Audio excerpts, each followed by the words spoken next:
Genèse 14 nous plonge en plein cœur du chaos antique. Imaginez ça, une alliance de 4 rois puissants déferle sur le pays, vainquant 5 cités-États, y compris les tristement célèbres Sodome et Gomorrhe. Et au milieu de tout ça, Lot, le neveu d'Abraham, est emporté et fait prisonnier. Quand Abraham apprend ce qui est arrivé à Lot, il n'hésite pas. Il rassemble 318 de ses propres serviteurs entraînés et, avec une poignée d'alliés, se lance dans une audacieuse mission de sauvetage.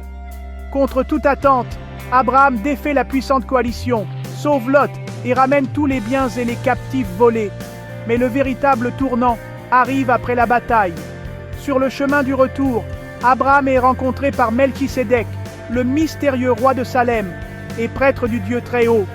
Melchisédek apporte du pain et du vin, bénit Abraham, et en retour, Abraham lui donne un dixième, un acte de gratitude et de reconnaissance.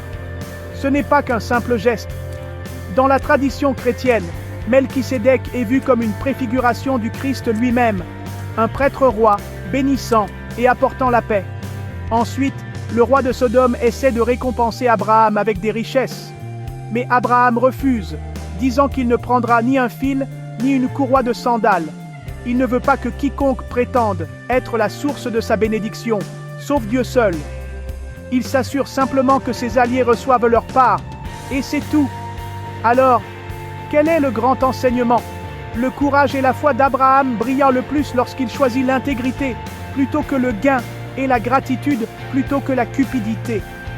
Sa rencontre avec Melchisédek me rappelle que la vraie bénédiction vient de Dieu, souvent de manières inattendues, et parfois, la foi signifie dire non à ce que le monde offre, en faisant confiance que la récompense de Dieu vaut bien plus. Genèse 14, plus qu'une simple histoire de bataille, c'est une leçon de foi, d'intégrité et des façons surprenantes dont Dieu nous rencontre en chemin.